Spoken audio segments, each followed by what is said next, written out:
lower my marijuana intake. Not quit, just lower the intake. I've been really doing some real undercover, losing cool point type shit. You know, the type of shit that other people just don't see, the shit you do by yourself. I come home late one night, and I come in and I didn't want to turn on the lights. I didn't want to disturb anybody. Now, this kind of fucked with me too because I live by myself. So I sit down to have my last joint of the night to relax, and I put my joint in my mouth. And I sit back, and I go, where the fuck is my bike? I'm gonna wake up everybody in this goddamn house. I live by myself. But you know, it's because I smoke a lot of marijuana because my family I got a real crazy family. I stopped by my mom's house and she sit back watching Roadhouse with Patrick Swayze in our house. I said, Mom, why are you watching Roadhouse? She said, well, it's a Patrick Swayze marathon on and Ghost is coming on next. I wonder why he don't make a part two. I said, Mom, Patrick Swayze dead. You know, her own voice, she from Mississippi, so she kind of stumbled the words a little bit. She goes, well, why he never did make a part two? I said, Mom, I told you he did. She said, well, who better to play a ghost than him?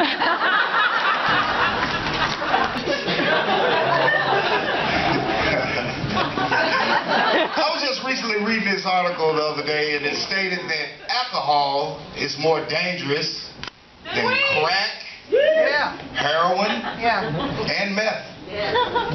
All you motherfuckers are fucked tonight. But I do need to cut back on my weed intake though. I really do need to cut back because sometimes it makes me think I understand shit that I just don't fucking understand. Like Spanish, for instance. I was changing the channel the other goddamn day and I stopped on Telemundo. Whatever the fuck Telemundo is. And a picture of Ricky Martin pop up on the screen. And all I hear is, Donde trabaja los Ricky Martin, homosexual, gay. I need to stop smoking this shit.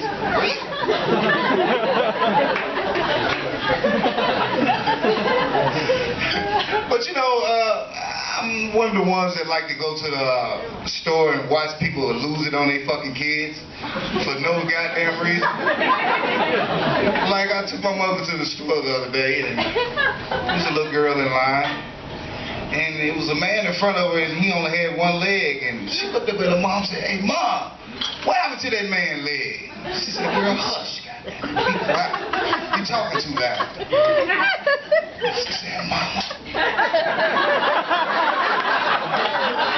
what happened to that man's leg? She said, girl, I don't know. She looked up at her mama and said, Daddy, right.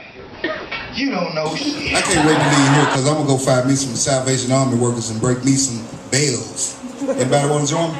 I think I got like 3 or 4 hammers in the car. We can go to work. Tear all Colorado up, just fuck all this shit up. I moved here 5 years ago from Memphis, Tennessee. If you can notice in my voice, the little yee-hardness. And I made a mistake of moving to Meth Valley. Y'all call it Colorado Springs. Yeah, I said Meth Valley. Anybody from Colorado Springs, take it up with me. Just don't hit that shit before we get to outside. Because I know you're too fast for me. I wouldn't be able to fuck with you. Well, I had a job in Colorado Springs as a Slurpee technician. Okay, I worked at 7-Eleven, goddamn shit. Sometimes shit, secretaries say administrative assistant, I can say Slurpee technician. Every night at 9 o'clock, like a black man to work, this guy would come in. Excuse me, a black man to work, so I guess it was like 9:05, 9:15. He would come in and buy 2 Mountain Dews. He looked like 40, 50 years old. It kind of messed with me a little bit because every time he paid me for his Mountain Dews every night, he would say the same shit. Don't forget to give me a receipt because my mom keep up with my money. Every night, same shit. One night he comes in and he buys 3 Mountain Dews. You know those times when you wish you just keep your fucking mouth shut and don't ask nobody a question? This was about to be one of them times. He put 3 Mountain Dews on the counter. The weed said, I said, why you getting 3 Mountain Dews? I said, why you getting 3 Mountain Dews tonight? He said, it's my treat. I said, your treat? He said, yeah, I had a race and I did great in my race. I said, you did?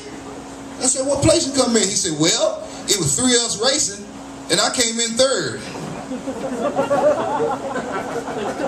I thought it was the weed fucking with me, so I asked him again. I said, what you do now? He said, it was 3 of us racing and I came in 3rd. The weed said, you got to go and tell this boy. I said, well, if 3 of y'all racing and you came in 3rd, you lost. He said, excuse me? I said, if you're not 1st and you're 3rd, you lost. He said, put my 3 Mountain Dews in the bag. And what the hell do you know? You ain't nothing but a damn Slurpee technician. He said, 3 is bigger than 1. And you the loser, you the motherfucker that work at 7-Eleven, not me. Give me my receipt, because my mama keep up with my goddamn money. Y'all can kind of tell by the yee-hardness in my voice I'm not from around these parts. Y'all from Memphis, Tennessee. And one great thing brought me here to your state. The weed. Man, I see a lot of things change over the years and the weed is one of them. I remember when weed was just weed. Now you go in, it's like Baskin fucking Robbins. They even go as far as naming some of the weed out of some of our government officials. And some of the shit even go with how our government officials are, like Bob Dole weed.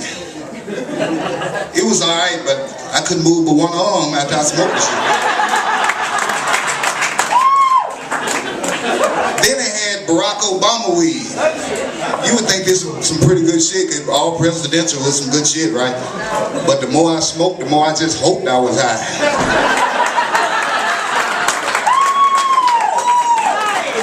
Then I got this shit the other night, had me sitting up for 12 goddamn hours channel surfing. You say you do that on without being high. I say the TV was off the whole goddamn time. They call this Sarah Palin.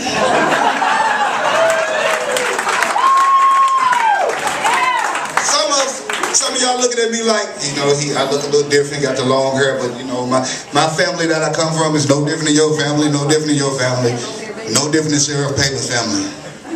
Yeah, we got at least 1 or 2 retards in ours too. But you know, it's kind of hard for me to live in Memphis and smoke weed like I want to, because my dad's a cop. He still to this day called me complaining about me smoking weed, getting on me about smoking weed. He said, son, I'm sitting here right now watching Reefer Madness. You know the movie? I said, yeah, I know that bullshit. He said, you know the part where the woman hit the joint and she jumped the fuck out the window? I said, yeah, I know that bullshit. He said, that's gonna be your ass if you keep smoking that shit. I said, I really do doubt it. Because I'll give you 2 reasons why. He said, why? I said, 1, when I smoke, my black ass don't move. And 2, I live in a fucking basement apartment, so that shit is never goddamn happening.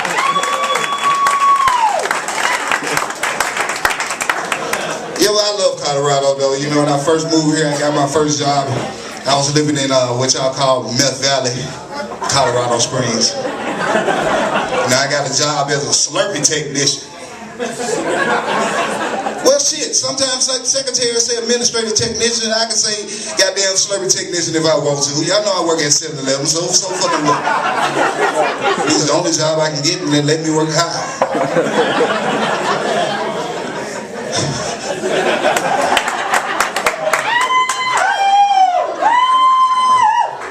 So, you know, when I first flew here, you know, they just started that TSA thing. And I really don't have a problem with TSA. You know, the x-rays, you know, I just don't want that 9/11 shit to happen again. Only thing I gotta say is TSA, they frisk me, better have TITCYs. That's my time. This your boy, I'm Derrick. Thank y'all very much.